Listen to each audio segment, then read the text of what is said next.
devil's point shuffle. Remember, it's a shuffle, but you want to use as little steps as possible. You want to make it as efficient as possible.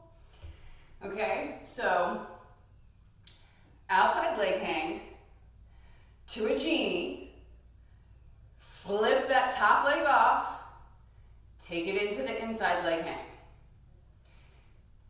I think this might be one that you start off on the same leg and end up on the same leg. So the outside leg hang is going to be on the left. And when I'm done with the shuffle, I'm still going to be on my left leg. So let's see, here we go. Outside left, hook. Bring this hand down to give you that leverage to bring this leg around and hook. Bring this hand back up here to do a baseball grip.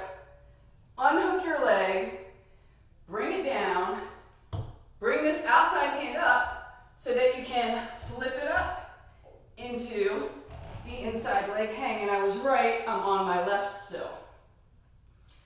Devil's point shuffle, and then you just keep going.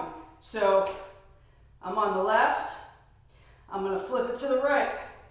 Outside leg hang, bring that down to bring it into genie, bring it back up to flip that leg off. Bring it up higher to complete the move. Devil's point shuffle. One last time, here we go. Inside leg hang. Hand comes down, comes back up to the flip off,